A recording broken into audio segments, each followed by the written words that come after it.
Hello, on se retrouve aujourd'hui pour une nouvelle vidéo. On est pas mal de retours avec Jules sur nos dernières vidéos sur YouTube et souvent des questions qui revenaient sur comment on optimise la performance sur MetaAds.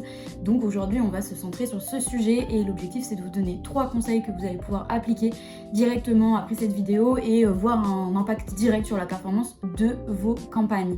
Je m'appelle Camille, je suis la cofondatrice de Wattlift avec Jules en 2023. On a décidé de créer l'agence Wattlift qui s'adresse uniquement aux acteurs de la transition énergétique. Notre but étant d'avoir un impact direct sur cette accélération. Et donc comment on fait ça? Tout simplement en vous apportant plus de business, en créant un système d'acquisition. Notre expertise c'est MetaAds et du coup c'est pour ça qu'aujourd'hui on va parler de comment faire performer les campagnes sur MetaAds. Si vous n'êtes pas encore convaincu que MetaAds peut être un outil performant pour vous dans votre système d'acquisition, je vous laisse aller voir les autres vidéos de la chaîne. Si vous êtes en réflexion concrète sur MetaAds ou que vous avez des campagnes qui tournent déjà mais que vous cherchez à améliorer la performance ou à comprendre comment vous pouvez faire mieux, et vous êtes au bon endroit. Aujourd'hui on va se centrer sur 3 points essentiels qui vous permettront d'avoir un impact très rapide sur vos campagnes actuelles. Déjà, petit rappel sur Meta. Meta, il est là pour vous aider à cibler les gens qui n'ont pas encore eu d'interaction avec vous, qui ne vous connaissent pas ou alors qui ne sont pas encore passés à l'action. Et donc l'objectif, c'est comment capter leur attention. Donc les 3 conseils clés, c'est ce que nous, on applique tous les jours pour faire performer. Le premier point essentiel, c'est la créa. C'est globalement aujourd'hui la clé du succès sur Meta.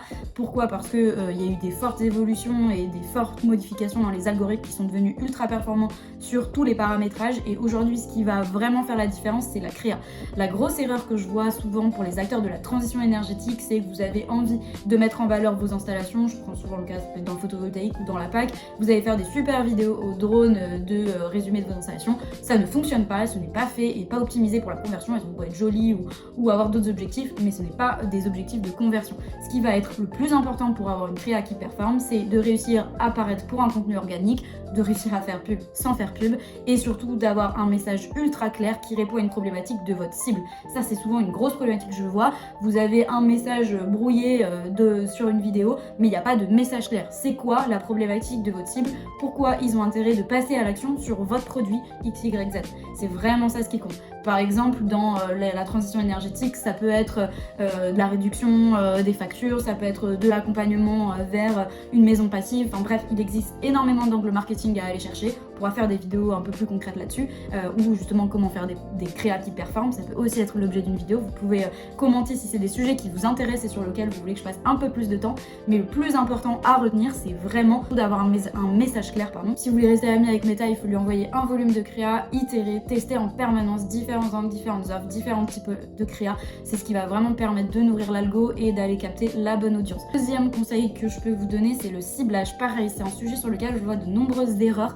Ce qui se passe, c'est que souvent vous avez une zone d'intervention définie autour de chez vous et vous allez cibler l'intégralité de vos campagnes par rapport à cette zone d'intervention. Ça, c'est une erreur. Pourquoi? Parce que si la zone est trop restrictive, il n'y a pas suffisamment d'audience, il n'y a pas suffisamment de personnes qui vont permettre de donner un apprentissage et des insights marché et de la data. Enfin, ils ne vont pas remonter suffisamment de données à l'algorithme pour qu'il soit en performance. Donc plus vous restreignez votre campagne, plus vous pouvez passer à côté de contacts potentiels qui sont dans votre cible et qui seront intéressés.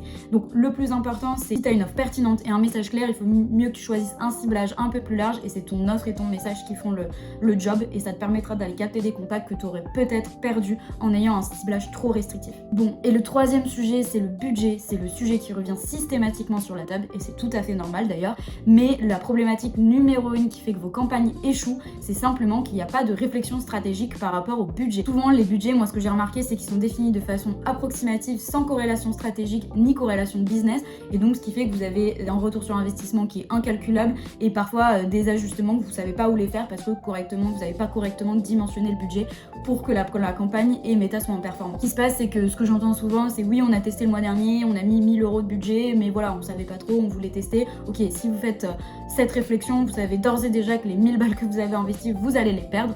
Donc surtout, il faut réfléchir avant d'agir sur Meta, et l'objectif de la réflexion, c'est se dire ok, on envisage fortement d'utiliser Meta comme un canal d'acquisition pour notre stratégie commerciale de l'année.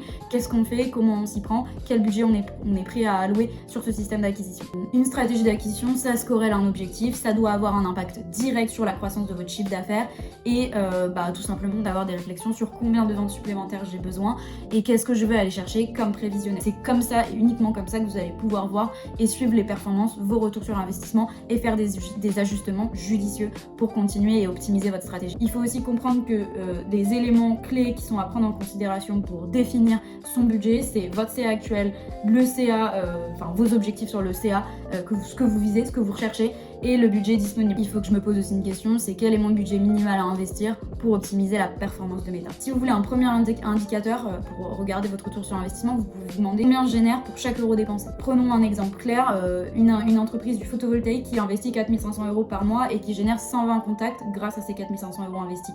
Ça veut dire que le coût par lead moyen il est autour de 40 €, et si on prend et on applique les taux de closing de cette société, admettons 30%, ça veut dire que vous allez réussir à faire 36 installations grâce au budget que vous avez investi.